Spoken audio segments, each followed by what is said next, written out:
Okay, there we go. Oh, that's gonna be a good show. And we are back again. It's your friendly neighborhood film watchers.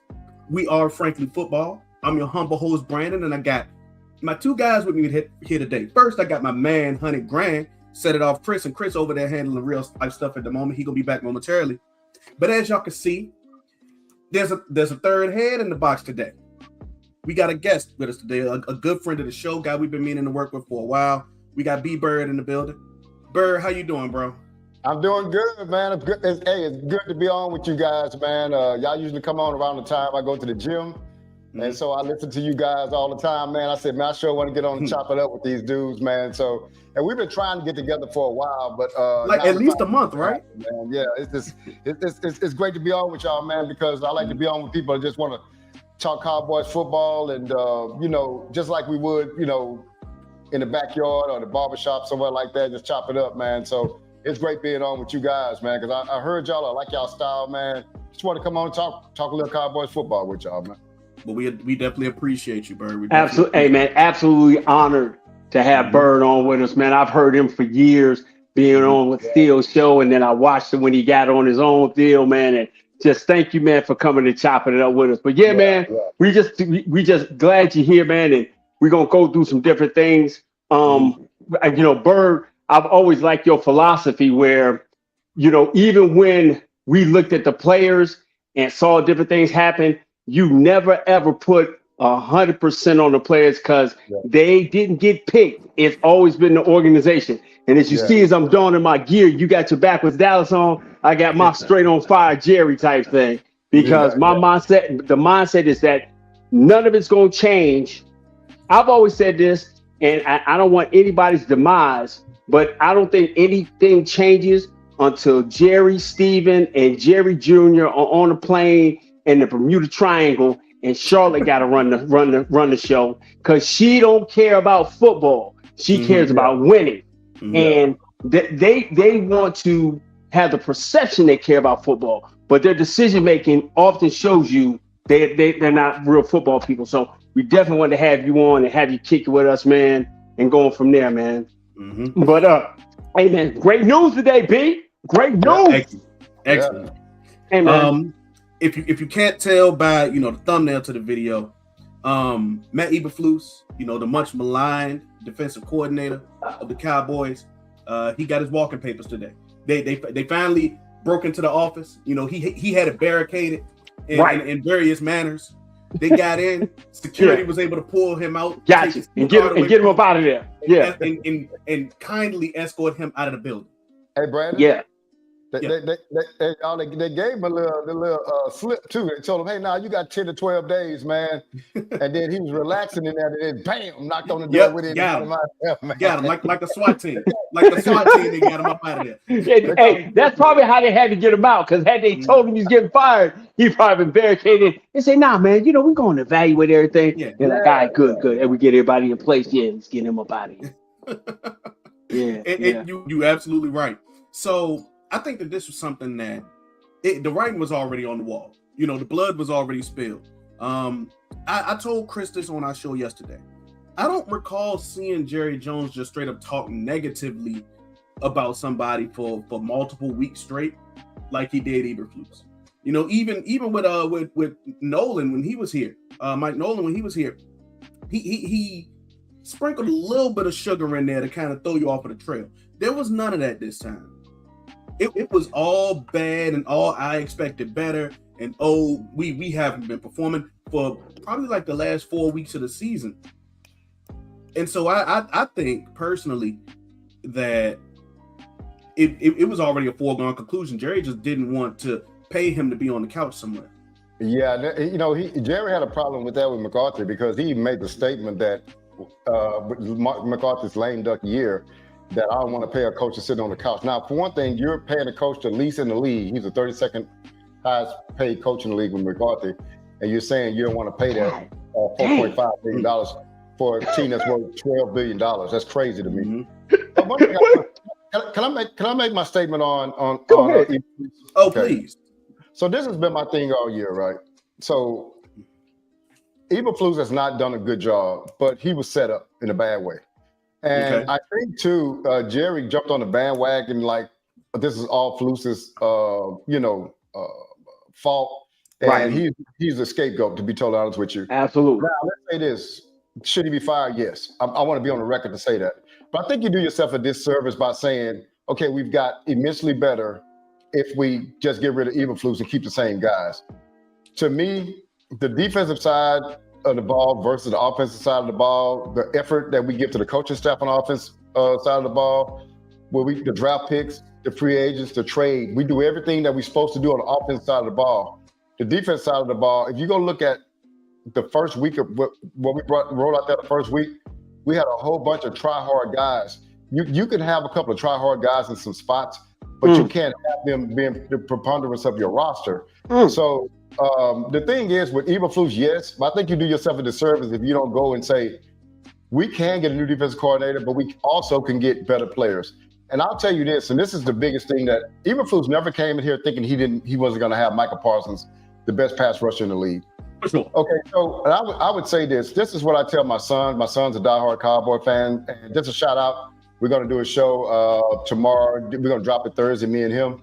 But I told him, I said, man, just imagine if you're the coach of the Golden State Warriors, right? And then the general manager tell you, hey, man, we're going to trade Steph Curry. And you saying, what? Yeah, we're going to trade Steph Curry. Okay, well, that's what you want to do it. And then in mid-season, they come to you and say, hey, man, you need to work on that three-point percentage. Right. Absolutely. Yeah. Wait, you should have known that when you traded the best dude in the league.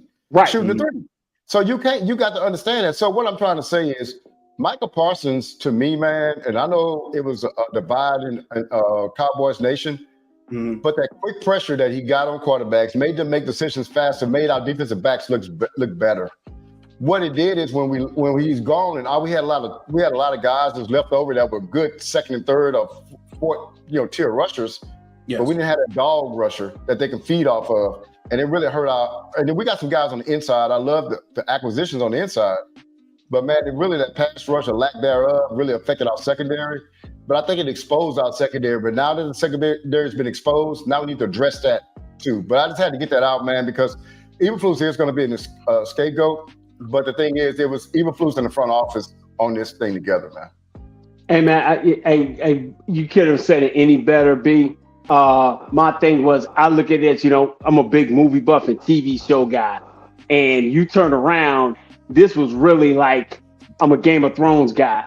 And he pretty much got set up like the Red Wedding, man. Had everybody thinking that the guys was coming, and to take your best guy and get rid of him right like a week before the season or 7 days before the season was crazy. And he didn't spout off. He didn't turn around when keeping it real goes wrong, you get fired week one. But he had every right to do it because you took his best pass rusher away. And that's one thing we never said that. A bunch of try-hard guys, because everybody else you got out there was a bunch of try-hard guys. Yeah. And without lack of pass rush, you're going to get everything exposed. So you're spot on. So it always goes back to the guy that wants to put the people in the stands, but then turn around and pick the players. And so those players that he picked, for him to come around mid-season and say, okay, we gave you Quentin Williams, and we got Kenny Clark. This should be better. When no, I still got inside pressure, but I have no outside pressure from anyone. Yeah. And it exposed everyone. It exposed. Let me ask you a scenario. Suppose we had a real GM, and Chris, I guess you're with me on this, because 90% of what's going on with the Cowboys in the last 30 years has been Jerry and Steven. But if you had a real GM and they say, hey, look, let's go to Michael Parsons like Detroit went to Aiden Hutchinson. They just quietly went to him and said, hey, we're going to make you, we're going to offer you this and this, that, and other. Dignified, right? And they did that, right? And then you say, hey, man, we're going to go and get Quentin Williams. So we already got Osa, we got Quentin Williams, and then we got, what's the name on 42 on our side? I'm sorry. Clowney. You turn around and get Clowney late. Right. That front four, and I know we don't have Clark, but that front four is now you get to run. You got your run stopping in the middle, and you got your pass rushing on the outside, right? That's the move a GM would have made. They would have kept heat on the Jets and say, hey, we need to get Quentin Williams. What you want from him? And we still got Michael Parsons on the outside. That's what a real GM does. But our GM, see, let me tell you, you should never make decisions like that from an emotional position. He's made that was an emotional decision to trade Micah. That didn't have anything to do with football. He's going to show him. Right. And other GMs don't have the latitude to do that. The luxury. They don't have the luxury to do that. They have to stand side by side. Players. But Jerry doesn't have that pressure on him because, hey, so what? I mean, I'm not getting fired. You know what I'm saying? Right. Y'all on other shows say that, but that's the essence of this whole thing. He cannot get fired. But the thing is, man, is that, you know, that whole thing, well, didn't even go to, me and Sky kind of went back and forth on this. Even when he traded for Trey Lance, that was emotional, man. Because why? You was mad about the Dak negotiation. You gonna show him? Yeah, we're gonna show him. Yeah, we're gonna go get a guy. Yeah, I'll even back that up with some other information. That's why he played that whole preseason because he wanted him to show some stuff, but he actually did the opposite. You know, and so he had to sign back. And so a lot of times, man, you should. Any of y'all play blackjack? Anyone y'all ever play blackjack at the casino? Nah, I don't go to the casino, man. I hate losing money. If I lose money in the car, I'd be mad, bro. I used to go to the casino, right? And I used to play blackjack, but I didn't really know what I was doing. And then I kind of started knowing what I was doing. I would work off gut and on field. And so I kind of stopped going, and I talked to this guy at my job, and he said, man, anybody out there that's listening, if y'all play blackjack, y'all understand this. He said, man, it's a card you can take that tells you when to take a hit and when to not take a hit and when to split and when not to split. I was like, oh man, I said, what you got to do, memorize? He said, no, you can take it in there. And I was like, really? So the last time I ever gambled, I took that card in there. And so every time the card told me to take a hit, I took a hit. Every time it didn't, I didn't. And so what ended up happening, I ended up winning. But what it did was, if you really think about the psychological part about it, I used to go gamble and lose, and I'd be mad at myself about, this play, that play, and I get emotional. What the card did was it made me make a decision, and no matter what the outcome was, it didn't matter because I made the right decision, right? Gotcha. Yeah, and so GM should never be emotional. Like, remember I'm sorry for taking this over, man, but look. No, you good. Do your thing, man. They talked about the injuries, about all the players that got injured that they signed early. That should never be a thing. You should say that, I should sign this guy. I can't control what happens after that. If they get injured, they get injured. I mean, I can't control that. I hope they don't get injured.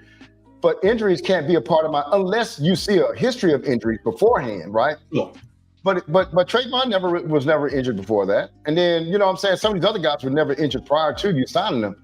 And so when you sign them, you just say, hey, this is the best course of action. No emotions in it. I'm just going to sign these guys. We're going to keep it moving. But I think a lot of times Jerry gets his emotions involved in it. Like, name another GM that would trade Michael Parsons in this situation. Zero. It's zero. No other GM in the league would do that. No other GM would do that. And then the sad part about it is, Brandon, to be honest with you, man, and I'm going on, I know we got other things to talk about, but I saw the Cowboys nation divided. And now I've been going on a thing, but I kind of stick this in every time. I say, hey, man, you got to watch these casual fans, because there's no way you should have been divided by the Michael Parsons contract fiasco. Like, that was all on Jerry, probably 5% on Michael for actually having a conversation with him. But everything else is on Jerry. Jerry knew the proper protocol. He did not follow it. And it started up a lot of stuff. But if he follows proper protocol and talk to the man's agent like any other GM would do, then you would never have that issue. So, I was a little bit disappointed in Cowboys Nation, man, because everybody was trying to get on Micah, but it was never Micah's issue. It was never Micah's problem. If Micah was on Detroit Lions, he would have been signed. If he was on Baltimore Ravens, he'd have been signed. The Texans, he'd have been signed. The fact that you have an owner GM, and here's another thing, man, I've always told people, I hope y'all can get this. A GM can make unemotional decisions about signing people because it's not their money. It's not their money. There you go.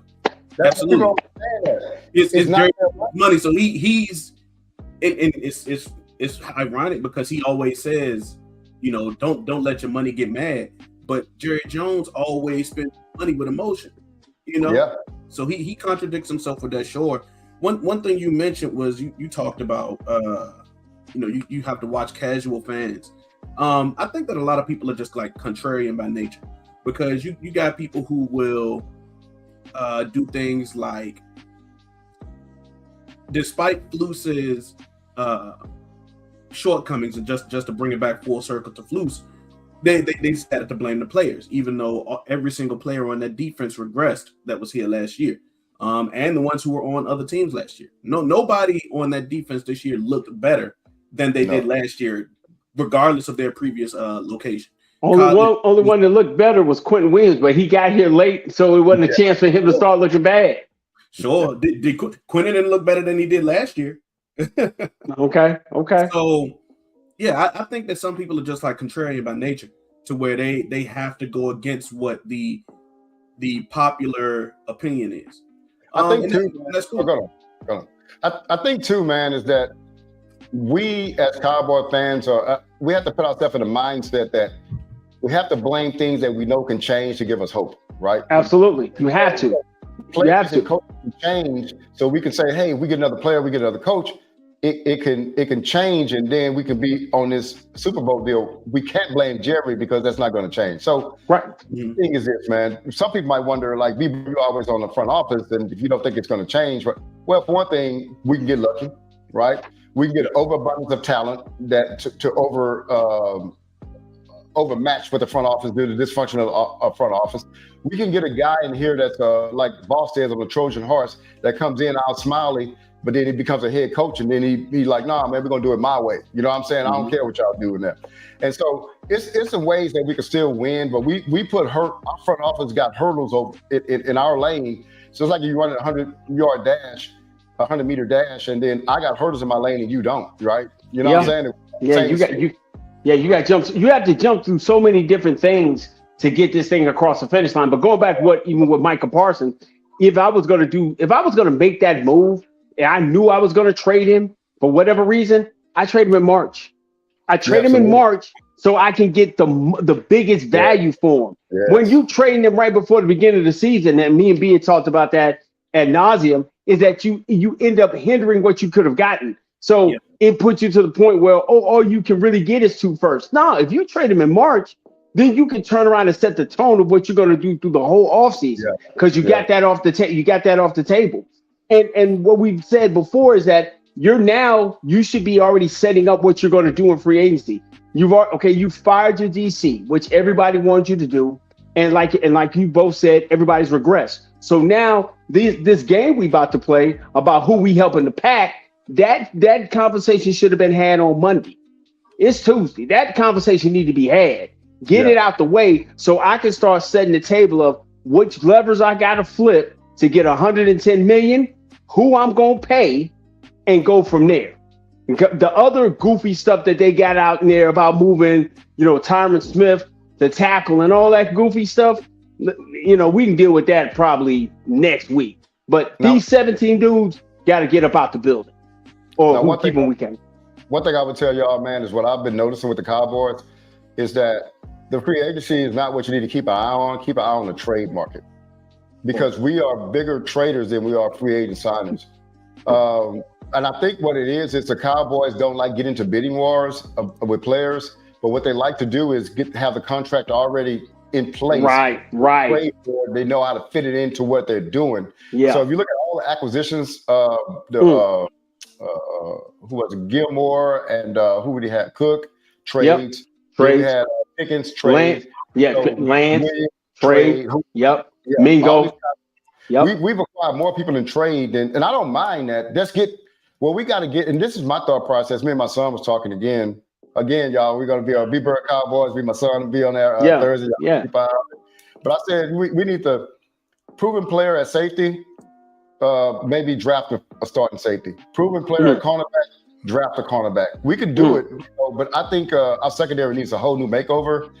We might be going to some things that Brandon wanted to discuss, but I think talent-wise, man, that on our defense, it's just, if you look at it, I'm talking about your grade A talent, your blue chip guys. Look at our draft pedigree in our secondary, man.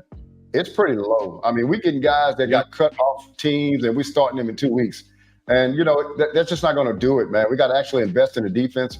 The Joneses know that offense sells tickets, so they really are in tune with the offensive side of the ball. But as we know, man, defense actually wins championships, man. And the two things, I thought they did one good thing this year. They had a power running game. I love that because I'm big on, I don't know if y'all caught this before, but I did some research on dome teams playing outside in playoffs. It's not good at all, y'all. Right, and right. So you got to almost transition your team. But anyway, defense, going back to defense is what carries you in those cold games, man. Not offense. Absolutely. So they did a good job. We got to get this defense straight, man. And I think and back to what I'm saying, and then Brandon, you can go from there. Eberflus firing is a step in the right direction, but let's not mask that thing and say that all our players are good. We need to evaluate all these guys in the secondary, our linebackers. The only thing that goes beyond reproach is the defensive tackle position. But beyond that, man, everything else can be addressed. Yep, that's it. Yeah, we up to about B-Bird. We up to seven starters. We up to seven starters. That's what you need. That's what you need this offseason. We think about really, 7 starters. What really messes this up, right, is that it was hard to properly evaluate a lot of your defensive players that weren't starters because Flus dug his own hole in a few ways. Like a common thing that people will say is that he didn't have the talent to succeed, right? But he also undermined himself by going out and just playing his favorites. Look at Kenneth Murray. Kenneth Murray was just his guy. So he refused to look elsewhere in that linebacker room. So it was really hard to properly evaluate guys. Like we brought in Logan Wilson. Overshown is still there. Shamar James is there. So the linebacker room, even though I've been saying 2 years now, it ain't been no good. Really like 3, but who's counting? I'm B-Bird. I'm not sure if you know this. I'm a very vain person. I'm incredibly vain. All right. So I've been right about this linebacker room for like 3 years, but who's counting that? Hey, B-Bird, hey man, let me go and give you the rundown, Brandon, man. I know you watch us and listen to us. If you know anything about him, he hold grudges. Yeah. He don't rate rookies. He gonna make sure his waves is crispy, and he definitely has been talking terrible about this linebacker room. I had rainbows and pixie dust and everything. Not this year. No, not this year. Last year. Last year he was saying it's terrible. He mad. This is what he's mad about, B. He turned around and was like, hey, with Overshown and Jack Sanborn, this linebacker room may be pretty good. And they got it. And they got him. They pulled the rug up on him, B, and he's never gonna trust him again. But that's the deal. Yeah. Hey, so B, go and grab them garbage bags, man, and let's run it down, man. Who we helping? Who crew card is not working anymore? B-Bird, whenever we have a guest on, we try to have like a little thought exercise, a game, if you will. All right. So today, with the Cowboys season being over with, we got a game called, and we're gonna call this one Pack Your Bags, right? Pack your bags. The Cowboys have, I believe, 17 unrestricted free agents in this offseason. I'm gonna go down the list of names, and I want you to tell me if you're gonna pack their bags, not help them, you're gonna do it for them. Their card not even gonna work. Mm-hmm. Or if you're gonna leave their locker packed, all right? I got you. Okay. The first one, and I feel like this should be pretty easy. Kenneth Murray. B-Bird, what are you doing with Kenneth Murray? We gotta pack the bags, man. Mm-hmm. He out of here. Man. One thing you gotta look at with him is anytime that your original team doesn't re-sign you, they've seen you a lot. That tells you what you got, man. And so why would they re-sign you? You know what I'm saying? And so it's time for him to go. We gotta get legitimate linebackers in here. Gotcha. Okay. Mm-hmm. Yeah. You gotta keep in mind, Kenneth Murray was only in the league, I think it was 4 years. Yeah. This was his 5th year. Yeah. So they didn't even get him to his second contract, Chris. Sure didn't. And that's a failure, man, to be totally honest with you. Yeah. Chris, is there a need in asking? Hey, man, his stuff is, I'm just telling you right now, I had packed his stuff up on Saturday. Mm-hmm. He went to New York with the stuff he had on, and then when they put it all back in there, I just went and took the stuff that belonged to me. Mm-hmm. He can keep the sweatsuit. He ain't even had to come Monday. I already had his stuff outside waiting for him. Hey, so Chris, you saying that if he'd have put that same request in that Diggs did, you'd let him stay in New York? Hey, Diggs messed it up for everybody because he went to the concert, did all his thing, but he definitely didn't have to get back on the plane at all. Yeah. Once I collected all my uniform pieces and helmet, hey man, you can go and wear that sweatsuit. You can stay here, man. Yeah, you good. Yeah, you say, hey, you know what I'm saying? You know, I get your flight back, coach, but you ain't got to come back no more. Your stuff gonna be waiting for you. Coach, you ain't even gonna put him first class, Chris. Coach, hey, I'm gonna give him a chance to get the emergency seat, so you have a little more leg room. But after that, I'm done. See, that's secret. You can't spill that secret. Hey, that's not emergency. Hey, come on, dog. Come on, 6'4", bro. I gotta have it. Okay. Go ahead. Yeah. All right. I got the next name for y'all on the list. Donovan Wilson, safety. So, Bird, what you gonna do? You gonna get him up out of here? I don't want no safeties that's on this team. I want playmaking safeties, man. We got to get some athletes back there.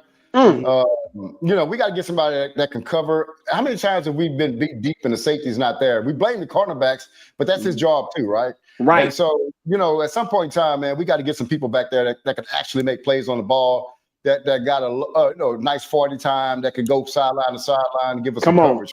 Yep. We can do better than that. We've been settling for these guys at safety for the longest because they're Cowboys and we've done well with them, but it's time to move on with these guys, man. Yep. Donald, pack him up. Donald packed up. He out of here. I hinted at this yesterday, Chris. I'm not gonna throw Donovan Wilson stuff out there. I'm gonna give him the chance to go in, get his bags, that I've already packed for him. I'm gonna shake. Oh, okay, yeah. I'm not letting him. I'm gonna let him. I'm gonna let him come in the building. But I'm watching him because I don't want him trying to grab nothing extra. He ain't getting no extra paper clips, nothing like that. But I got you. Okay, I'm with you. Yeah, as long as he's leaving at the end, I don't care how y'all do it. Yeah. You got to remember the time prior to Donovan Wilson, Chris. He might be your GOAT, but Donovan Wilson got us from up under the clutches of Jeff Heath. First off, he is everyone's GOAT. Don't ever get in here talking any defamatory type of statements against Jeff Heath. 25 snaps, Jeff Heath is the GOAT, the greatest to do it, to lead the team in interceptions for 2 years. Don't hate on Jeff. 38, 2 years. Matter of fact, you know what? That's why I was gonna go get me a new jersey. I'm about to go get me a Jeff Heath jersey. Listen, Jeff is in that quandrum of guys. He's with Jeff Heath, Danny Cole, and it was the other Johnson. What was the Johnson kid? The safety Johnson who couldn't get healthy. I'm gonna figure his name out later. Those are my my super light skinned all stars for the Cowboys that never quite made it because they had injuries and stuff like that. But those are my guys, man. Matt Johnson, my guy, Matty. Yeah, Matt Johnson could never get healthy, but you just knew he was athletic, and the GOAT did his thing. Have the Cowboys had a safety as good as Jeff Heath since he's left? Yeah, I mean, I think Malik Hooker had spurts of being that good. And I always go back to Byron Jones. Byron Jones was a better corner than he was safety. But I would say Malik has been the best one close to it. But I mean, they like Bird has said, they haven't went and spent any money and went and got an absolute elite guy. They haven't went and got Hall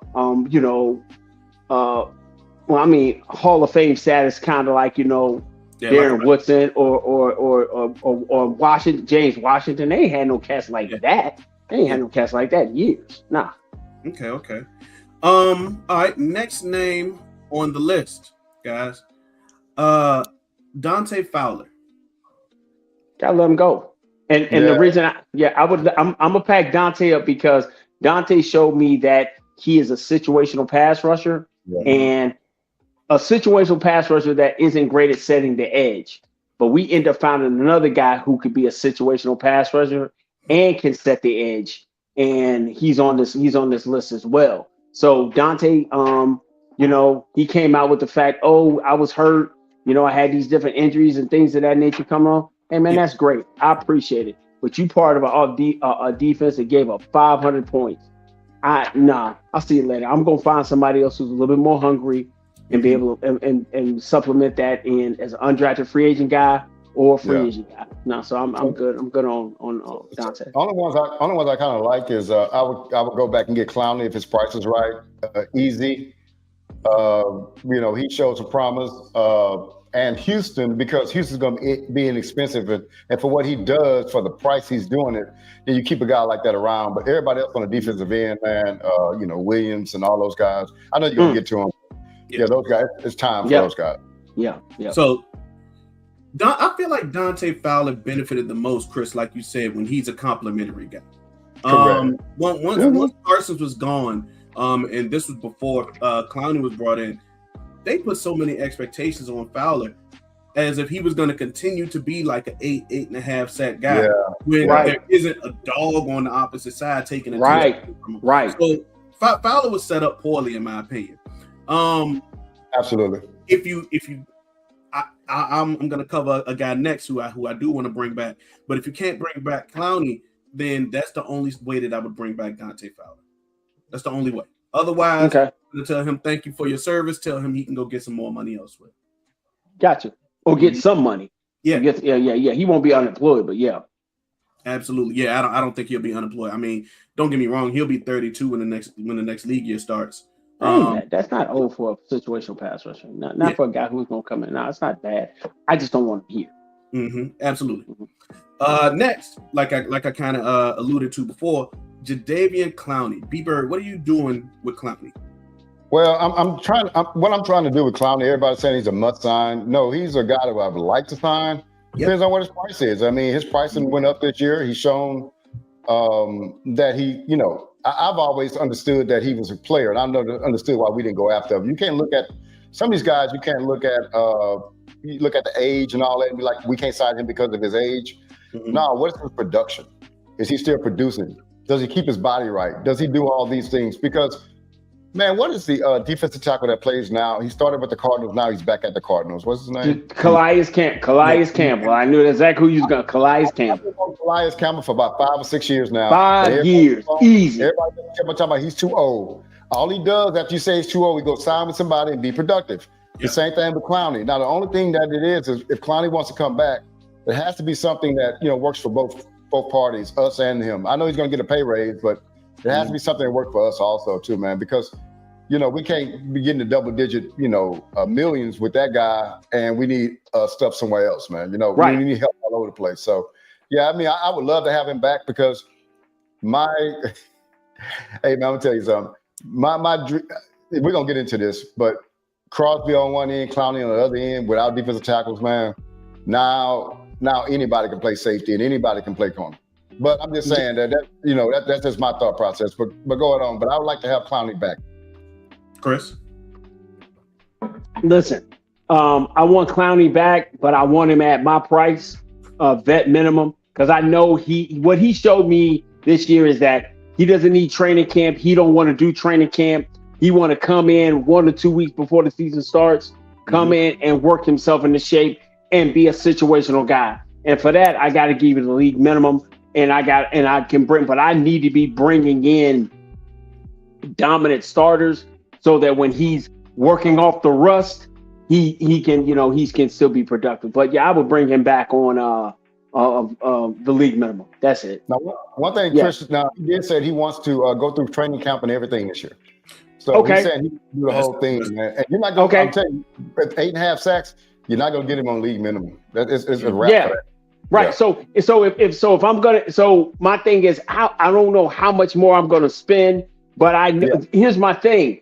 I know I'm gonna get a whole offseason with Izaraku, right? I'm gonna have Quentin Williams on the inside. I might have Osa as my guy, but I'm also gonna be able to hopefully bring back Kenny Clark. If I turn around at that 11 pick, you turn around at 11 pick and give me the best, defensive end in the draft this year that resides down in Miami, and you put Ruben Bain out there, then I can turn around and do Ruben Bain. Then I can bring him back as a he'll be probably one of the best situational guys, and he'll be able to kind of get Ruben or whomever I end up getting in the draft piece out there and get him kind of worked in and work from there. So I want him situationally, but I don't want to have to kill myself to pay him to do it. Does that make sense? That's how I feel too. Go ahead, Bird. So let me ask you a question, because this is what I'm stuck with, man. Okay. Yeah. So my vision for the next 2 years, 3 years is this. And y'all may have heard me say this before, but I'll tell y'all right now. Our window is Dak Prescott. Sure. Like when Dak's gone, you need to rebuild this thing and do whatever. Yeah. But in that time, I'm a little bit weary of drafting a defensive end and hoping he has a double-digit sack or a high pressure rate impact on our team, because there's always this rookie. They got to go through the. They got to go through being a rookie. Yeah, they got to go through being a rookie. Yeah, you can't put all the expectation and judgment on rookies, man. You can't do that. See, that's why he don't judge rookies. Yeah, that's why he's like, you don't put no pressure on them because you don't know what they might end up doing. But go ahead, exactly. But the thing is, I think really where this team is now, we're kind of a mature team. Mm-hmm. That's why when y'all gonna hear me say this a lot in the offseason, Max Crosby or Hendrickson. Mm-hmm. The reason being is, man, we got to get somebody in here that has day one, game one impact from the defensive end that everybody has to respect and game plan for. We got to almost replace Micah. And to ask a rookie to come in and do that, man, it's hard to do, because you don't know what you get in a rookie. I mean, we saw what Mozzie did, right? And you can get a guy in the first round, you don't know what you're going to get. I think you use, and I don't want to use 2 firsts, man. That bothers me, because he's a 28, 29-year-old guy. But Max Crosby can run. He's the best defensive end, probably all-around defensive end in the league. Stopping the run and getting after the quarterback, and just playmaking. He has a motor that's infectious. I love the guy, but I'm afraid to draft the defensive end. From Texas. He's from Texas. I'm afraid to draft the defensive end and have to wait a couple of years. Well, now how old is Dak Prescott at this point in time? And that's why I'm kind of out on that. And we're gonna be able to get into it a little bit more. I'm kind of out on the fact of going and getting Max because I'm so top heavy in my contracts. I got big contracts on Rain. I got big contracts on CD. I'm about to have to franchise tag or put a big contract on Pickens. I'm gonna have a kind of big number on Quentin. Whereas next year I'm gonna have to restructure. I'm gonna have to do some things with Kenny Clark. So going getting Max, I'm gonna be to the point within the next year. I'm going to have to write a big check for him anyway. But I understand what you're saying about having the pressure with having that on a rookie. So I truly do understand that. But I'm not in the business of using no 2 firsts for that. I'm really to the business. And my boy Big Game James was on. Yeah, using both. Nah, no sir. Because I don't have. Yeah, I could. And that's my guy. And I love it, man. But that's not my philosophy either. So yeah, we won't be able to get to that. Well, I'm gonna send Vegas that 12th overall pick and a firm handshake. Anything more than that? Yeah. Let's go. Anything more than that? We can't talk, baby. We can't. I mean, you benefit from Trey Hendrickson being a free agent, so you can do your due diligence on him, without any draft capital being involved. That's the injury history that I would worry about with him. But I did want to say something to you, Chris. Yeah. The Cowboy fans, especially us content creators, we are damn near cap experts because we have to be. Did I tell you cap expert? Yeah. The Philadelphia Eagle fans don't give a damn about the cap. Why? Because they just sign people, man. So the cap is not a hard number. And so what it is you just have to manipulate it, man. Yeah. Of course. I did some research, and it wasn't, I think it's 2023. Mm-hmm. AJ had signed this contract, Hurts had signed this contract, and Devontae had signed this contract. And they were actually, Devontae was making $25 million a year, AJ was making $32 million a year, and Hurts was making $55 million a year. Yep. You know what the cap hit was? It was like $22 million or something like that. It was a very minuscule number. It was $33 million. So you could don't ever worry about the cap. Now the Jones is going to have us worry about the cap. Yeah, of course, because you it's know their what? money. Yep. We shouldn't worry about the cap much, man, because these things can be done. They try to sell us that it can't be done, and with Dak taking up so much. The way two things they did with Dak, they waited too long to sign him. Yep. That's their fault. And they try to get it over with so fast, right? And so they be like, no, it's going to be a 4 year. We're going to no, but what Philadelphia does is give upfront money, and then they stretch that contract to a whole bunch of void years, put a lot of those big monies back in the void years. Why? Because we got about a 4 year window where we're trying to win, and we want to get all the good players in here, and we don't want these contracts to be part of that. Here's another trivial question: how many quarterbacks since a franchise tag have been franchise tagged? Oh, it's only been one, and he had it twice, and his name is Randy Dakota. Huh? It happened 3 times. Okay. One of them was Cousins. Yeah. Okay. Yeah. Oh, yeah. Oh, my bad. You know what? We've been real disrespectful. Mr. Cousins is the VIP. Mr. Cousins at the bank. the big bank. You know, he gets the handshake. The president comes all the way downstairs to see him. How are you doing? How you doing, Kirk? Mr. Cousins. Yeah. So you got Kirk, you got Rain twice. Mm-hmm. Yeah. And so the reason why GMs don't use that, because GMs have to take care of their jobs. And what the franchise tag count dollar for dollar against the salary cap. Right. So you can't fray that. So it makes no sense if I'm trying to field the best team for me to take $30 million and put it in put it on one guy. Right. You're right. What they do is do it to hold a spot for negotiating, right? And then they'll come back, after they negotiate, they'll come out with a long-term deal. But nobody plays their players under that's crazy, like to do that. Right. Because I'm weakening my team. Only ones that can do it is the Joneses, because they're not worried about job security. But that's it. That's it. Absolutely. So next on this list, guys, this isn't the running back Robert Jones. We got Robert Jones, the guard. What are y'all doing with him? Is he any good? Yeah, he got hurt. He broke his neck and his back in practice. So nah. Hey, listen. I've already gone through dealing with guys with broken necks and stuff like that. I dealt with that with lady LVE.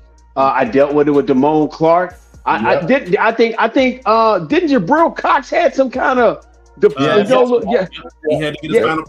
Yeah. So I'm done with guys with neck and back problems. You know what I'm saying? They done fell in the store and trying to get 50 million with Smokey and Craig. I'm not dealing with them.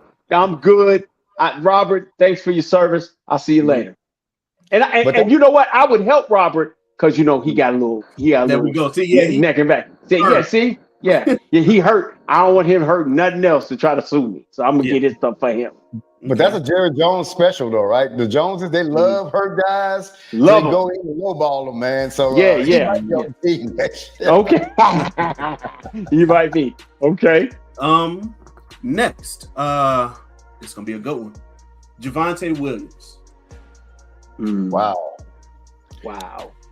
That's just a price, right? That's just a price thing, really, because you bring them back from production only. And also, too, man, one stat that they showed this year that was amazing to me, I think it was like midway, they said that he's only been dropped for a loss maybe like one time. So he always pushes forward, man, and that's great. You can see Blue getting caught in the backfield and losing in the second half last week. And that's what these finesse running backs do. But Javonte finished it out forward. I saw one play that's not going to get a lot, and I don't know if y'all remember this. They had him caught in the backfield, man. It's like a 3rd and 2 or something like that. And they had him caught in the backfield. He fought. He got like 3 yards out of it. I was looking, I said, how did he get 3 yards out of that? Because they had him dead to rights. Yeah. That's a big guy. And also, too, if you want to make your team physical, man, that's the kind of physicality you need at the running back position. You remember a couple of weeks ago when you ran that guy over for Washington, right? Yeah. And so that's the kind of physicality that you need back there, man. So, hey, if you want to be a physical team, you got to have a physical line. But finesse backs don't do that. And he's a physical back, man. So I love what he brings to the team. It just depends on what he's going to ask for, which Cowboys did give him a second chance here. And to be honest with you, I was on his bandwagon at the start of the year because he's years removed from injury. So I figured that this is going to be the year that he's going to show up and show out. And he did, man. So I really would love to have him back. and just at a good price, right? Yeah, Yeah, I agree. I agree. Go ahead. I do think that he might have priced himself out of Dallas. He was making $3 million this year. He probably gonna be like in that $8 or more million per year range right now. You got to remember he's only gonna be 26. Yeah, he's young, man. Yeah. So I just think that he's not gonna. It's not gonna be any love lost, because I think that he gave the Cowboys everything that he had in a room where they could never find an adequate player behind him. We struggled all year to find a running back too, and because of that, you saw Williams' production dip a little bit, like 12, 13 games through the season, just because he had so many carries that adds up on your body. So he gave the Cowboys everything that he had. If he does go somewhere and gets extra money, I'm happy for him. Absolutely. I'm with you all the way on that. I think, I live in the adage where only special backs are better the next year, or it depends on their wear and tear, how they do it. I always go back to Ezekiel Elliott, 2016, he gave us 16,000 yards. 100. After that, every year was just a little bit less, and a little bit less. So I think I've seen the very best of Javonte Williams, and I need to see more from Phil Maffa and Jaden Blue. And I can go find me another running back. I know, Hunter Lipke has, and I got this last night, Hunter Lipke kind of has the Fred Flintstone feet. When Fred Flintstone used to try to start the car and he like running, and he's really not going anywhere, and he kind of stumbles forward. So I need to keep him in that H-back kind of move with him. But yeah, man, I hope Javonte goes out, get some extra bread, man, and finishes off his career strong. Because I think from what I saw on Sunday, and I can go get another guy, one of those 5th round picks I have, get another running back and build this thing up a certain kind of way. Well, we've been saying that for a while. Now, one thing I don't want to do is make a hole when we don't have one. So we don't need to. And the thing, what I'm saying is this. So if he comes in, like say he wants to sign a 3-year, $13 million contract, you know what I'm saying? Like, or, something like that, $14 million for 3 years. Right. I'm down for that, man, because I don't want to, I love the physicality that he brought to the team. And then you're saying, okay, we're gonna find another one, but where? Like, where are you gonna find another guy like that? Yeah. I mean, I'm not gonna lie though. Oh well, no, B, we do. Start. Hey, B, we have a we have a show favorite that we've been trying to get him, and we even got one of our loyal followers, my man Shaheem. He ain't here tonight because but I can always go get Breece Hall from the Jets. I get Breece Hall. I'm getting Javonte. I'll take Breece Hall and put him in that backfield. Now I'll give Breece Hall a 3-year, $18 million deal and feel good with that, and feel ecstatic with that, and run that rotation, and I'll be happy like a pig and slop. So Javonte can come back, but he got to come back kind of at my price. And what he's done, he got to strike while the iron's hot. He got to go get the most money. Yeah, he got to get the most money, before he decide to go back to North Carolina, maybe build some homes or something, just something like that. When I was evaluating him last year, is that it's something Brandon brought up. The dude was just 25 years old. I was like, he's so young. Yes, young, man. So he acted like he was 31, 32. I said, this dude's 25. Yeah, right. And I said, he's gonna be all right. So yeah, it ended up turning out good for us, man. Just hopefully, like you said, man, at a good price that we can keep him back. But that's it for me. Yeah. So guys, next on the list, guy who we didn't get to see this year, Peyton Turner. I'd bring Peyton Turner back because I need a body. If I was gonna play a game that day, I'm gonna find him. But I gotta find out what's wrong with him. What he got? Why was he out all year? What was it? Was it an injury or what? He went on IR early. For what? I think in camp. I'll look just because I had another guy like Perion Winfrey who I saw in preseason and I never saw him again either. And so I'm debating what I would do, but with Peyton, I could bring Peyton back. Real league minimum type deal. Let him go show and prove it. He got a whole year with rehabbing his body and things of that nature to be able to play. So I'm good with that. It was broken ribs in the preseason, and then he tried to play through it, aggravated the injury even worse. So it was probably like a fracture, and that turned into a break. And that sidelined him the whole season. Yep. Yeah. So that's what I would do. Mm-hmm. Yeah. So those kind of guys, man, is not going to really affect anything that you do on the roster, bringing them back or whatever. Right. They make so less of a money, and then you're going to need guys. You're going to need training camp bodies and all that kind of stuff. Yep. So you bring a guy like that back, he's not going to cost you anything. He got to be league minimum. Yeah, I bring, especially because he's dealt with injuries his whole young career. He's a young guy. He came here on the last year of his rookie deal. Dealt with like lower body injuries a lot in New Orleans. Like I think he had turf toe like 3 times. So you just got to kind of get that worked out. But the rib injury, he just took a helmet to the midsection. You know what I'm saying?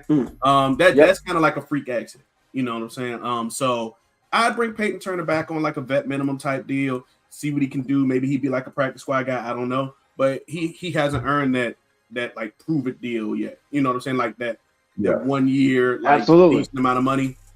He hasn't earned it yet. Mm-hmm. So Peyton can get brought back unless he thinks he can go somewhere and compete. I mean, he can compete here. He can compete here because there's always room for improvement here. So why not come to a place that's starving for any kind of talent? Yeah, you're right. Okay. You're right. Next one on the list might be a little difficult. George Pickens. Well, go ahead, B. I had a conversation with my son. My son loves George Pickens, man. I mean, he's a player right now. And I can see why he loved him. For one thing, my son's 21, so he's with the ski mask crew. But he got a shiesty. He has a B. Don't start because B probably got his right.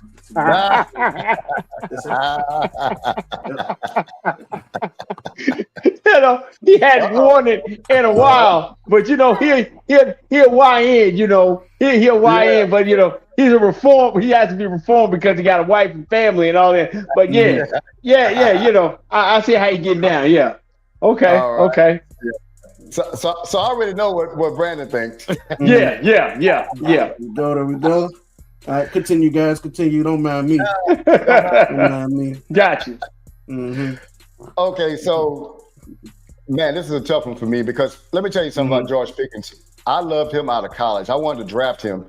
Pittsburgh got Georgia before we did because I thought we needed somebody with that kind of fight and that kind of spunk and that kind of aggressiveness to our team in general. I thought we was all choir boys, and we need some of those guys. There's always a good mix of things like that on your team. You can't just have one guy. You can't have all Pickens, but you can't have all choir guys either, right? Right. And so I wanted him. And so we had the opportunity. Really, that's why I didn't mind Mingo because I thought Mingo was a Tubi brand of Pickens. But hey, but go ahead, B. I was ecstatic when we got him. Mm-hmm. The only thing I asked the day of it, I was on Law's show, and I asked Law this question. I said, why did we not sign him to an extension upon trading for him? And I said, what you do is you bring him in and say, hey, man, we love you. We think you're going to do great with Dak, this, that, and other, but we like to trade for you, but we don't want to, trade for you without some uncertainty after this year. Right. Hey, we want to pay you $28 million a year right now for the next 3 years, and we've signed a contract. If we can agree to that, we can make this trade. And then if you don't, then don't. But if you do, then do. Because I knew he was going to be in this offense. I said, this guy here is going to come in and be just as good as CD. This guy has been doing this thing with bad quarterbacks, man. Bad quarterback. High school. That's the best quarterback that he has had since high school. Yeah, and so I knew what he's going to be. And that's what a GM has to do. He has to see the future. Remember, ours can't. That's why we get behind on contracts. He has to see the future and say, I know what this guy can be. Let's sign him now and save some money. Save some money. Whereas he just showed out and he may be all pro this year. So now what you're going to have to pay him is similar to what you're paying CD or above. Okay, so now here's the deal. With all the talent that we need on defense, can you afford to sign him to a contract of that magnitude and still be able to put a defense out there that's going to be. Now you can do it because remember Philadelphia do that manipulation of the cap. Yeah. You can do it, but do the Joneses want to do that? You know what I'm saying? So is he? Let me tell you, talent-wise, bring him back, but I just don't know. I'm at that thing whereas I don't know if. Put it this way, like people say, we got 3 good defensive tackles. Do we have the luxury of having 3 good defensive tackles when we can maybe be able to trade one off and get an asset for that can help us somewhere else? Right. So do we have the luxury of having 2 outstanding wide receivers where we may be able to take that wide receiver, maybe get a draft pick or get a all-pro player for him and then help your defense out? I don't know, man. I don't know the answer to that. I can tell you that I want him back. I don't know. I'm listening to what y'all say. That's just my thought process, man. I don't know what to do with that. Chris, go right ahead. So because the salary cap can be manipulated, and because we haven't been forward thinking with him, this is a major quandary for the Dallas Cowboys. TI word for the day. Because I can turn around and because my defense is so bad, if he turns around and becomes all pro, if I trade George Pickens, I can go get a couple of draft picks. I can plug Ryan Flournoy in there and kind of play this game with Tolbert for another year and be able and go draft a wide receiver. And all of that's on the table. With my heart, I want to keep him. But because I wasn't smart with my pieces around me, because me honestly, I'm gonna go to Mingo. Mingo was told by us on this platform with our boy Bluff Cowboy that Mingo was terrible. Mingo said he was, a Laquan. He was worse than Laquan Treadwell, and we know how bad of an experience that was. Yeah. But he was worse than him. So when he said that he was bad, he felt like that was a terrible draft pick. And, you can go back in the archives. You can see where he said that. So my problem is right now, I should have traded Jalen Tolbert at the trade deadline. I should have gotten an asset for Jalen Tolbert. I don't care if I would have got a 4th or 5th for Jalen. That would have been perfect. 3rd round pick, if I can get a 4th for him, so I could go into this draft with an asset to go pick up somebody. But now I'm stuck with Tolbert, and I got to make a decision. Do I want to pay George Pickens this kind of money? Because my defense is that bad. My defense is that horrible, that atrocious, that it's just bad. Dude, our defense is like going back to Game of Thrones. Remember when Jon Snow was out there with the sword and the army was bearing down on them? That's how the defense is, man. This shit is daunting, man. It can't stop anybody. And I got to bring in everybody I can to come save me. So I want to keep him. But if somebody gives me a good enough offer, I can let George Pickens go. So first off, I'm tagging him regardless. You know what I'm saying? I'm tagging him to give myself some time. But Chris, you ever heard somebody, and this could be a younger people thing. I'm not young, but I'm the youngest person here. Let's say it that way. You ever heard somebody say play with somebody safe? Chris, play. Yeah. So what that means, Chris, is you could make the choice to do this with somebody else, but don't do it with me. So you talked about trying to play some roster games and hope that Ryan Flournoy could do some things and hope that Jalen Tolbert could do some things for 1 year. So don't play with my safe. You play those roster games with somebody safe. Because George Pickens is dangerous. Don't play those games with somebody dangerous. You piss George Pickens off. You gonna find out why Pittsburgh might have thought that he was the mouthpiece. That's true. Yeah, I agree with that. Yeah, and you're absolutely right. And you've already shown people you can go that when it goes left, it goes left with him. So I totally understand it. Okay. All right. I'm gonna do that not just because George is a dog. I don't want to piss him off at all, man. I want George Pickens to come back in and be that wide receiver 1B that we had this year. So I tag him, but I get somebody to go talk to his agent, so that we can get this thing done. But exactly. I'm tagging him so he don't hit the mark to save some time. So he can't go nowhere and talk to nobody. Okay. Yeah, Okay. you tag them like everybody else tags their players just for negotiation. Because let me tell you something. George Pickens don't strike me as a guy that's going to play under the tag. No. Oh no. Oh no. Talk about playing under the tag. Like, hey B, I got my new one. Hey man, play. Don't play with me safe. Play with me like I'm safe. No, yeah. Play with somebody safe. That's what play with somebody safe. Yeah. Don't play with me. There we go. So I got a question for y'all, man. Let me get this is a scenario. I'm trying to see what y'all think about this. Mm-hmm. Go ahead. The Raiders come to you and say, "Yeah, we'll give you Max Crosby for George Pickens." Yeah, I'm good. Yeah, I'll do it. I'll do it. 1 for 1. I'll do it. I'll do it. I'll be hurt. I'll be hurt, but I'll do it. I'll be hurt, but I'll do it. I'll do it. Yeah, without hesitation, I'll do it. Yeah, I do it. Yeah, I will do it. Yeah, yeah. I'm gonna be hurt though. I'm gonna cry. Hey, I'm gonna cry. Mm-hmm. Yeah. Like, hey, you remember the time? Hey, here you go. Remember the time when Gina was going to the convention, and Martin like, I'm gonna look at the sky. I'm gonna look in the sky when he leave. I'm gonna look in the sky when he leave. It's gonna hurt. That was gonna hurt. Sure. Yeah, but I would still do it because there's a need, man. There's a need. Yeah. Yeah. So next on this list, guys, B-Bird, I'm not sure if I ever told you this. I hold grudges. I hold grudges. What are y'all gonna do with Sam Williams? Oh, he's gone. Sam gone. Mm-hmm. That ain't even up for debate. I can't have a guy. Yeah, I can't have a guy who made boneheaded decision after boneheaded decision. Hell no, dude. His stuff is definitely outside. Yeah. Fourth quarter. We got a 20-17 lead, and it's 4th and 3. The other team is driving, and somebody jumped offside. It's Sam Williams. It's Sam Williams. Yeah, Sam Williams on IR. It's him. But for real, man, the dude is a penalty magnet. So a couple of years ago, I did some research on him. He wasn't even starting, and he was 5th in the league in penalties. That's when he had him playing special teams and stuff too. Right. And the thing about it is, all the other 4 people were linemen. Mm-hmm. He was the only person that wasn't a lineman that was in the offensive lineman that was in there.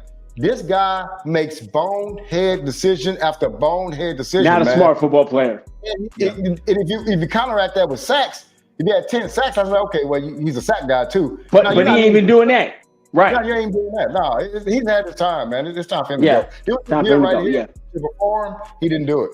Absolutely. Yep. This was his year to get off and do his thing and make a case for himself. And they gave him the snaps to do it.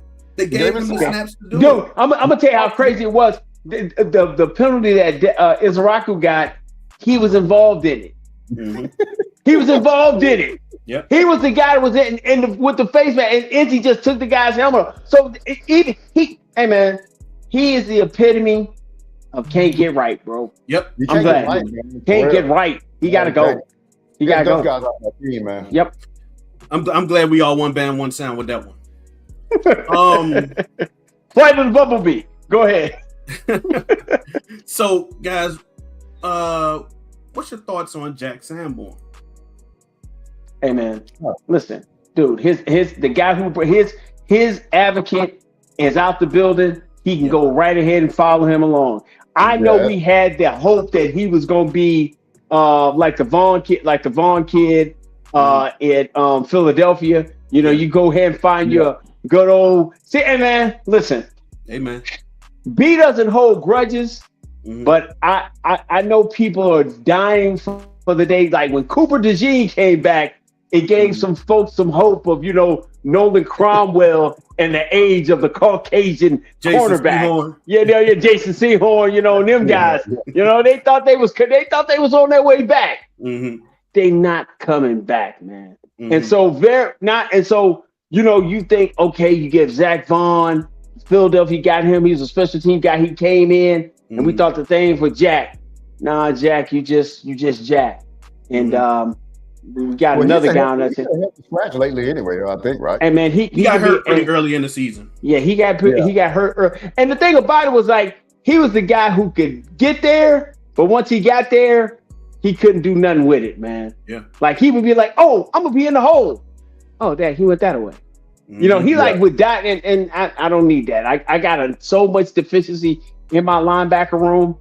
I can't get rid of Logan Wilson. So Logan Wilson is like Jack Sanborn. Just he's going to be a little bit closer. He's going to jump on the pile after the guy gets 8 yards. He's going to at least touch him. Jack ain't going to even touch him. He get credit for a tackle on that too. Yeah. He gonna get the credit for tackle. Nah. I'm good. I'm good with Jack. Jack, thank you for your service. I think that Sanborn just wasn't a very physical guy. He understood where he had to be, but his limitations physically just wouldn't allow him to get there. And I don't need that in the linebacker room that's already piss poor. So he can go.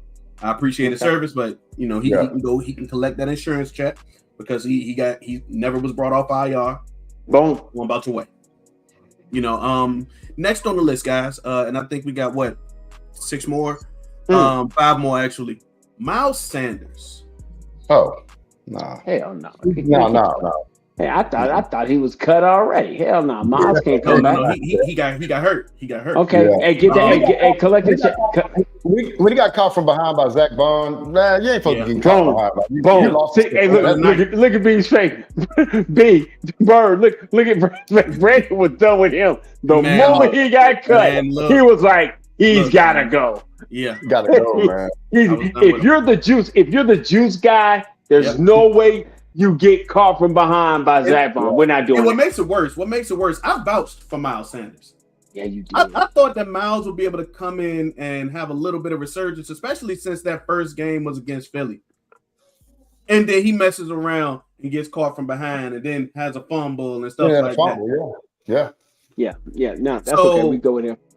You know, I'm not a guy that holds grudges or anything, but but you know, I couldn't do it after that, man. I couldn't do it. Yeah. I was done with him after that play, to be honest with you. Yeah.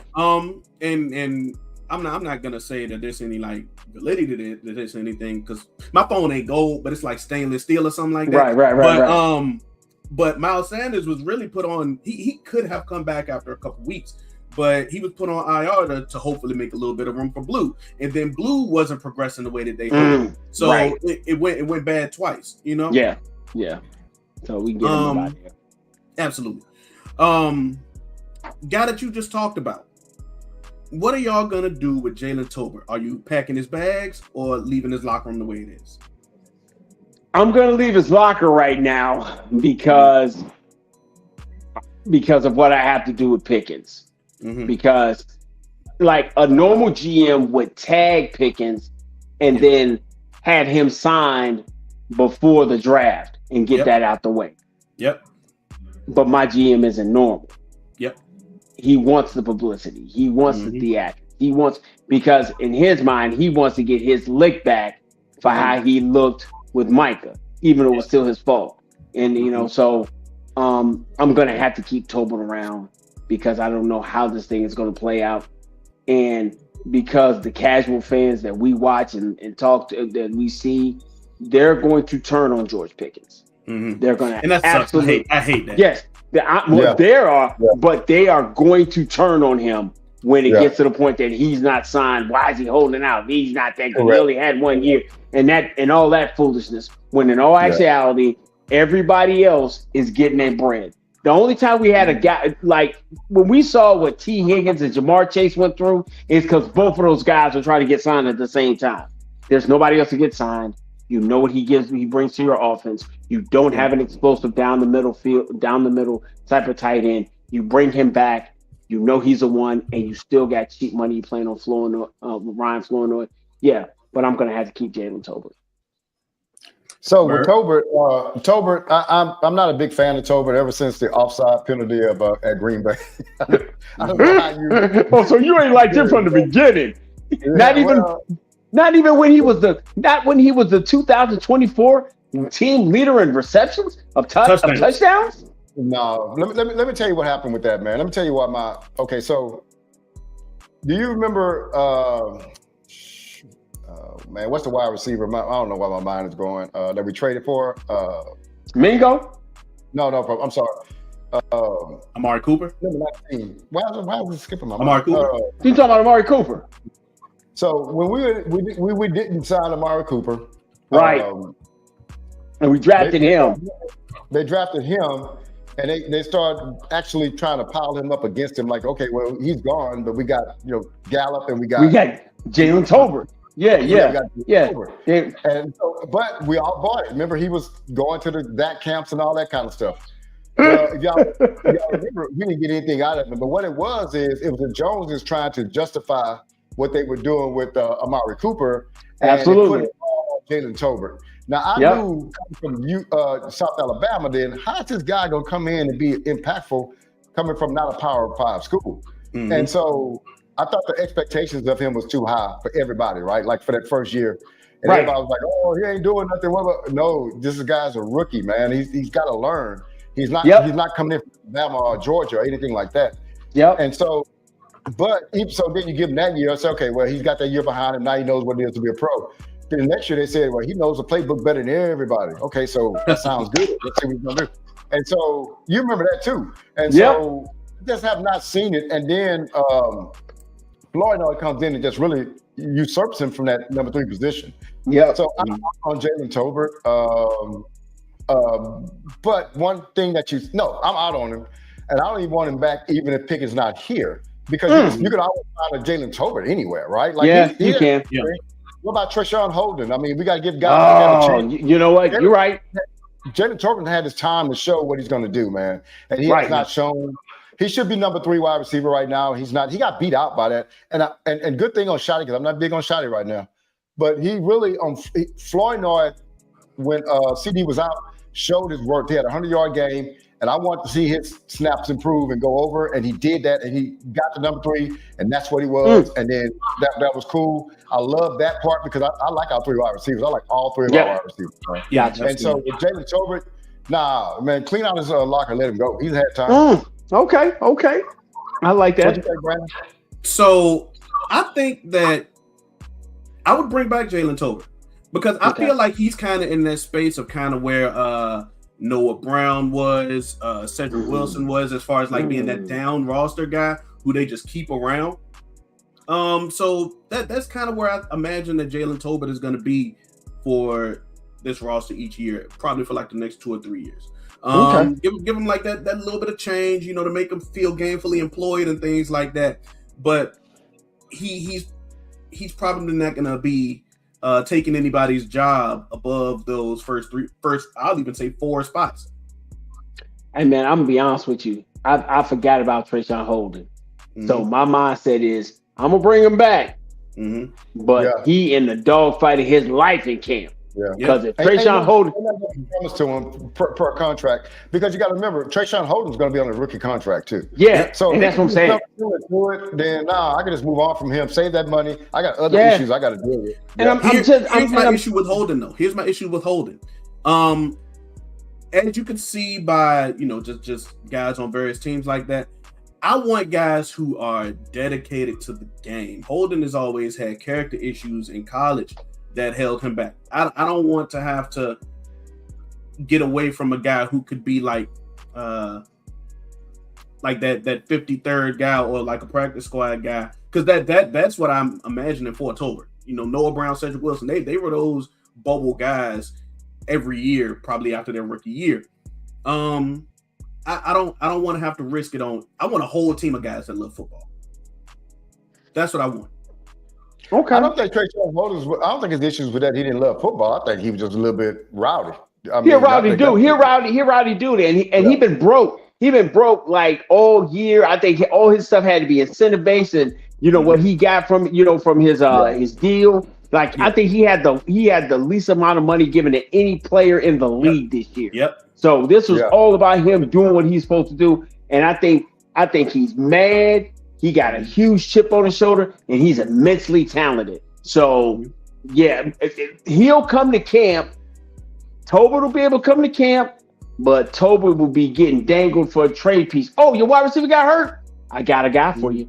Yeah, man. Touchdown leader in 2024. Show up, hard-working guy. I'm good because I want to get traded because Treshaun Holden can come and play. Tolbert helped himself this year. Tolbert had 2 toe tapping catches on the sideline. Tolbert single-handedly saved 2 games late this year. Absolutely. Deep catches that he on the sideline only he could get it. So I do think that he helped himself. Yeah, and he's definitely on the trade block, but I'll let him come back because I want to trade. Hey. Next guy, CJ Goodwin. Let me start on Hell that. No. Let me start on that. No, ain't no. Okay. All right, go ahead. Hold on, B. This is a family show. Let me go. It's a family show. I do not need anybody on my roster. Hey, shout out to Nix for sharing, man, and bringing like I believe he brought like 30 additional viewers to the stream, man. That's what's up, man. That's what's up. So, Chris, I don't need nobody on my roster that their position on the depth chart doesn't say anything offensive or defensive. For the past 4 years, remember, Chris, I told you this yesterday. 4 years ago, CJ Goodwin's roster spot just said ST, special teams. I don't need that on my roster no more. Hey, listen, man. I'm gonna just give you how I feel about CJ Goodwin. Mm-hmm. CJ Goodwin's auntie worked at one of my spots that I used to deliver medical supplies to, right? Okay. It's just like, oh yeah, I know. I was like, yeah, CJ, yeah. And every year, you know, when I end up leaving that route, I was like, hey, you got to do more than just run down on these kicks. She's like, yeah, but he's in the league. I said, yeah. Now that I no longer work there, CJ Goodwin can carry his ass and start running the medical supplies to his auntie because he is not helping me on Sunday. I can go at all. So I might as well go ahead and give that spot to Trayshawn Holden or Tolbert or somebody because they can at least do something or Josh Butler or somebody. I just need a guy who, when he runs off to the sideline, he's going over to a position coach to try to figure out if he's going to get in the game. And then he don't do that. Well, Chris, you're absolutely right. My thing is he doesn't make enough impact plays to justify a special team position. There you go. And so why can't any cornerback that you have do the same thing that he does, but also give you the flexibility if somebody gets hurt, he can go out there and play cornerback for you. We don't have enough. Our team is not good enough. There you go. Go ahead, Bert. Right. And this guy is. I've often wondered why they put like this glass ring or gold ring around him. Like he's untouchable. No, we've been making roster spots decisions at the end, like this cornerback or this safety. No, CJ Goodwin, let that safety that you're about to cut that can play a little bit. Yeah, take CJ Goodwin's position. He's not making a play. He doesn't on special teams. Not, and we're gonna get into that if we can. Special teams would suck this year too. But that guy is not special enough just to have a position for him. It's just not. Yep. Not at all. Do that. Yeah. He gotta go, man. He gotta go. Yeah. I agree, man. I need somebody that's gonna help my team. That roster spot, and I'll come back to this in a second. That roster spot could have been used to somebody that could have helped my defense. Yeah. And then you got a player that only does special teams, and then your special teams was horrible this year. Horrible. Bad, man. What did your special teams ace? Because that's his job. He's supposed to be that guy to be leading your team in tackles, making sure everybody getting the right. And he wasn't that guy, bro, at all. How did he justify that roster spot this year? Absolutely. Yeah, no doubt. You spot him. He didn't. Yeah. He's out of here. Next, guys. The name that sure. Corey Ballantyne. Who? Who? A corner, man. A corner that didn't get no burn, dude. What are we talking about? Draft prospect? We ain't. Hey, man. Yeah. Draft prospect? We talking about what? Who? Okay. Yeah. Hey, man. Hey, Corey. Salute, man. Get your look. I appreciate your time here. That's what I say. I appreciate your time here. Yeah, he got a training camp or something like that. But He doesn't stop me from doing anything. Wait a minute, he plays corner. Yeah, and he couldn't break it our lineup. Ain't that crazy? Isn't that crazy? Okay. Man, we had all kind of needs for corner, man. Yeah. Okay, so this is one that I do think is going to be pretty interesting. Was it Valentine or Valentine? Was it Bobby Valentine with a V? B, with a B. Okay. I thought it was Bobby V. I thought he was, walking down Hey, man. you know what I'm saying? Hey, Slow down. Yeah, I thought that's Bobby V. What are y'all gonna do about Hakeem Adeniji? That deals with my offensive line situation. But Adeniji was so bad, bro. He doesn't, he's an absolute progress stopper.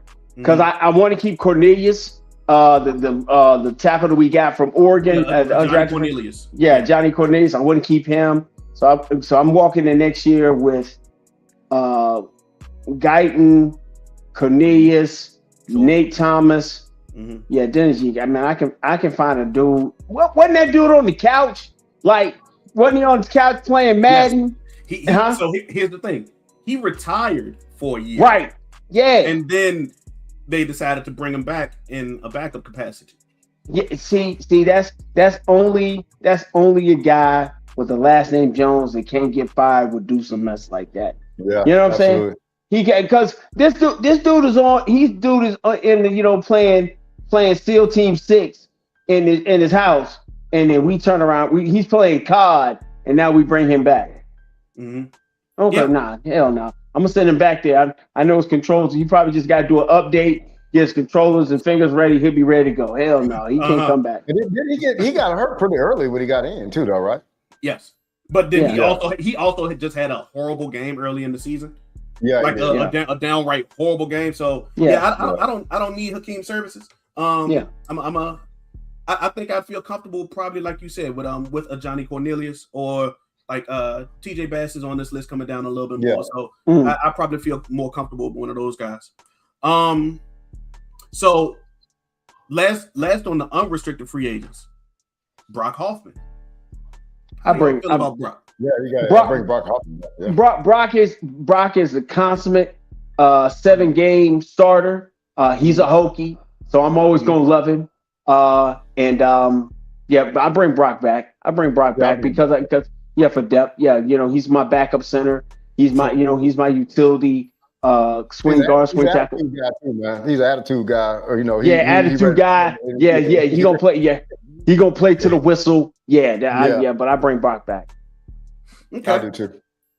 Yeah, I agree because I feel like even semi-serviceable offensive linemen, they don't last too long on the street. They valuable. They're hard to find, man. They really are. Yeah. And I think that if you needed Brock for like 2 or 3 games, I think you can get some burnout. 2 or 3 games, he's elite. He's Jeff Heath status. Game 4 and 5, you start seeing the warts on him. Yeah. 6 or 7, you gotta get his ass up out of there. When that man getting off that medical card. Absolutely. That's where he at. And the thing about it is, when you pay him, that's what you're paying him for, right? Like absolutely. You're not paying him for. Somebody might get mad. Oh, he's falling off. But that's not really what you got him there for. Yep. Yeah. So out of 17 guys, we had 4 in a possible. If y'all play spades, right? Oh my God. Okay. I can't get set. As far as guys, we on the board, right? I'm on board. We would consider bringing back Jatavian Clowney, Javonte Williams, George Pickens, Brock Hoffman. And I'm the only one that said that I wanted to bring back Jalen Tolbert. That's 4 in a shot. Shaheem, appreciate you for showing up, brother. Hey, what's up, man? So that really speaks to how bad all of your exiting talent is, especially this year compared to like the last 2. Right. You just getting warm bodies out there. You just getting warm bodies out of your locker room for the most part. Where if you compare that to the last 2 years, you were losing like some good talent. It's even backups, right? Yeah. B-Bird, we talked about this in the previous shows. Over the last 2 years, the Cowboys have been hemorrhaging talent at an alarming rate. On the top and on the bottom end. I don't think they can feel that way this year. What do y'all think? What was the question again? I'm sorry. What was the question again? I said that in the past few years, the Cowboys have just been losing talent, even just like relief guys, at an alarming rate. Do you think that they should feel like that this year with the guys that they're losing?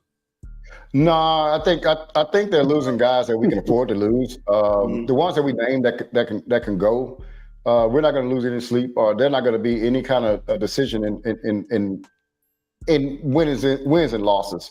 We can get better guys in for the same price that we get those guys in. One of the things, man, that I would tell y'all is that this is what I think we do. The front office does wrong.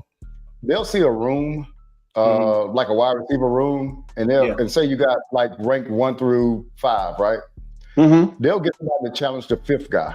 That's what they'll get somebody to challenge the 5th guy instead of getting someone at the top and then moving everybody else down one. Right. My analogy has always been whenever Golden State lost to Cleveland, when Cleveland came back on them in basketball, they came back on them. But the next year they went and got Kevin Durant. And essentially what they did is they got somebody on the top, and then they moved, if you really think about it, they moved Steph Curry to the number 2 guy. You know what I'm saying? Then moved Thompson to the number 3 guy. And then Draymond to number 4. Well, now Draymond is one of your best number 4 guys in the league. Thompson's your best number 3 guy in the league, and Steph is your best number 2 guy in the league. And your number 1 versus LeBron. So I always believe in going the top, stacking talent down. Like, what can you do at the top and push people down instead of moving people at the bottom of your roster? These 53rd and 49th and 47 guys aren't really going to be. They're not going to make or break your roster. It's the top guys that do. I think Philadelphia does a really good job of getting those guys at the top and pushing people down.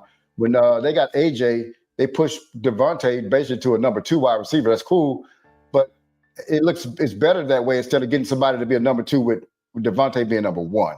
That's the way they operate, man. That's the way you got to do it when you're going for a win. You're going to try to win the whole thing. You got to get top blue, top flight talent, man, blue chip talent, and go see. Look at our defense, man. How many blue chip talent? Take away defensive tackle. Where's the blue chip talent on that team? We really have none, right? We don't have any blue chip outside of your defensive tackles. None. Yeah, and think about those 2 guys. We're really talking not even Osa. We're talking Clark and we're talking Williams. Think about this. Take those 2 guys away, because we didn't have those 2 guys in mind in the season. We had 1 guy. We had Michael Parsons, the only blue chip guy on there. That's right. The other guys, we just got kind of 6th-round draft picks here, former 1st-round draft picks there. These and a rookie over there. Yeah, rookie over there trying to feel his way around. Yeah, that's right. Yeah, man. We gotta get some on defense, man. We gotta get blue chip guys in here, man. That's what we gotta get, man. So we gotta start on the top, bottom. How can we get better guys at defensive end and make everybody else, secondary or third when they were number 1? We do that. We think about this. The 2 rooms that and I'm gonna say this, the 2 rooms that are our best rooms on the team are defensive tackle and wide receiver. Look what we did. At the start of the year, we had Osa. Yeah, when we got Clark, made it better, top down. Then when we got Williams, made it better, top down. Then when we got Pickens, went top and pushed everybody down. Yeah. That's how you got to do it, man. You can't stop with this, man, we got a guy at the 6th-round pick and all. That's too much, man. We can't be working with that. Yeah, that's true. I give him that. That's it. So that's an interesting way to look at it, right? It seemed like they had been loading rooms from the bottom up. And that does seem kind of backwards. That's an interesting thought process. It costs money to do it from the top, right? It costs money and resources to do it from the top. But are you trying to win, or are you trying to get the most cost-effective roster? That's cool. This thing is about winning 1 championship. It's not being I'm in the top 10. No, it's about winning 1 championship. Winning 1. Just getting that out the way. Yep. Your philosophy can't be, hey, we're not going to sign Michael. We can get 4 guys for that. Yeah, you can get 4 guys, but if those 4 guys aren't impactful, then it doesn't make a difference, right? Right. And so you got to get impactful guys, and when you get those guys, you got to hold on to them, man. You can't just be like, man, I can't pay that guy $45 million. We got to now look at your sacks. I think we had the lowest defensive end pressures in the whole league, man. In the league, that really our whole team. So we got to start stacking these rooms. Like, we need to go get. Remember, I said like Mika Fitzpatrick. I would love to have him as a safety, right? But then you draft safety. Then get a corner and draft a corner. However way you do it, trade-wise, or you do it free agency, we got to get some blue chip guys in here, man. Some playmaking guys. Yep, that raises the level of competition in the room and makes everybody else better. That you got to have it. Yep. So, do you expect them to do that though?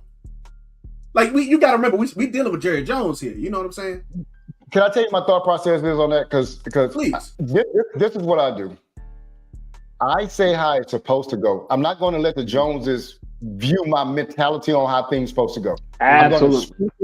And that's just what it is. So my way is you got a window of that, and then you get as many players as you can in here in this window. That's just my thought process. That's what everybody should do. That's the Rams did. That's what Philadelphia doing. They're getting people in now. The Rams know that their quarterback is old, so we're getting people in right now to make this. Because when he leaves, we're probably going to fall off. But let me get the championship while I got him.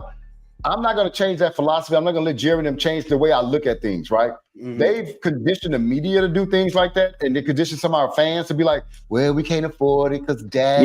I told you the other day, Dak's per year is only $5 million different than Hurts per year. Do you think our roster is only $5 million difference? Not at all. Not at all. So you can't say that contract is the reason why, because it's way more than $5 million.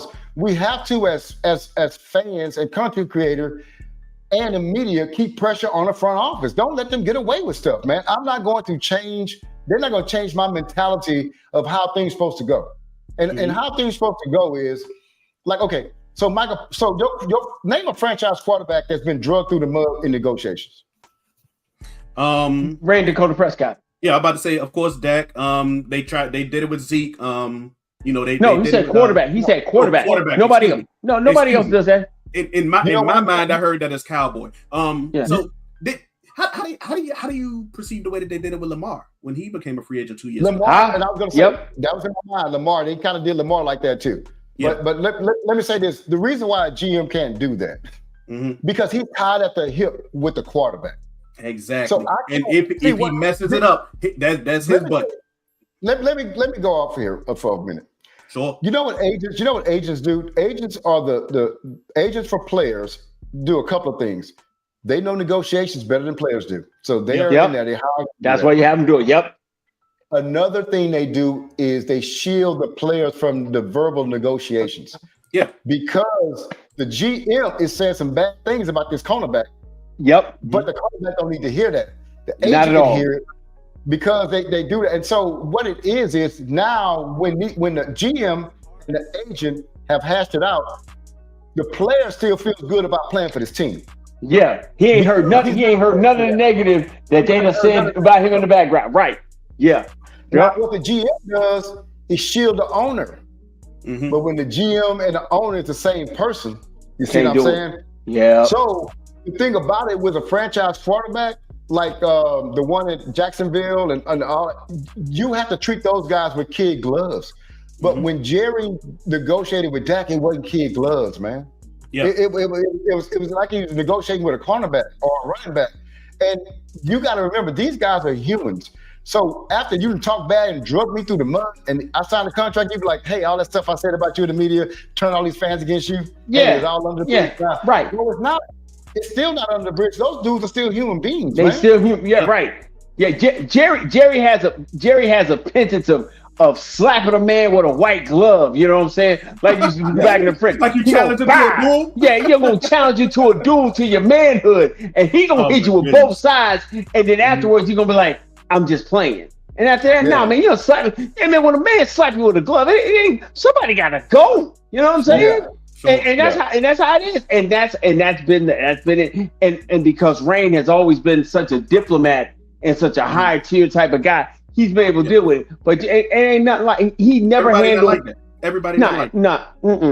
But I'm gonna tell you something.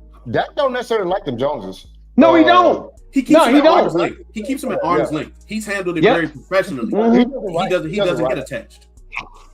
Yep. He ain't going on no yacht trips with him or no. None of that. Just business, man. Absolutely. Hey, I like what Pickett asked Pickens about his contract. And old Pickett said, hey, I'm letting my agent handle it. Absolutely right. That you gotta get all the family, you gotta get all the OE family, get all that out there. Let's just deal with the numbers and go from there. You're right. Absolutely. Yeah. So one thing I kind of wanted to touch on, B-Bird, you talked about how you look at things how you look at it, and you don't try to let the way that the Jones handles the off season skew your view.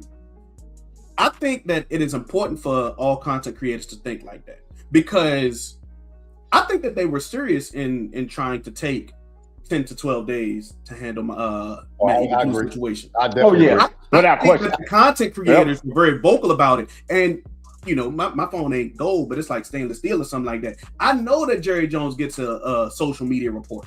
I know that he gets sent clips, or one of his handlers shows him clips of the perception.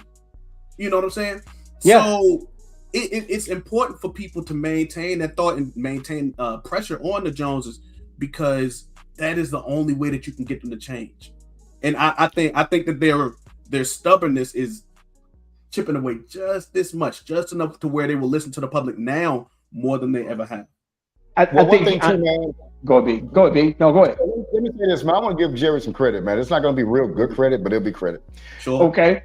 This guy's been at this thing since when he bought the team. So that was 35-something years ago, right? I'm not even 35 yet.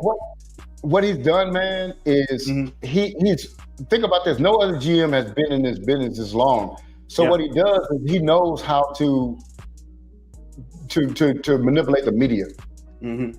He's real good at that. I mean, and think about Jerry Jones is he's one of those personality guys. I don't like if you meet the guy and you sit down and talk to him, you don't like to hang out with him. I mean, that's just what it is. Yes. But you got to watch those kind of guys, man. Even in life, you got to watch those personality guys, man, because sometimes those guys ain't made of nothing because they used to be able to talk through everything. And so you got to realize what you're in. So Jerry understands that 10 or 12 days, man, all the uproar might calm down and this, that, and other. We might be able to bring Eberflus back. Also, too, within 10 and 12 days, maybe some of these hot defensive coordinators have gotten hired, and now after the 10 and 12 days come, now our charts are down to some people we don't like in Eberflus, and now the public will better digest the fact that we're bringing Eberflus back. But I think the outcry was loud enough to try to figure out. And then other teams are firing their head coaches, and you're taking time on the defense coordinator? Come on, man. We've given up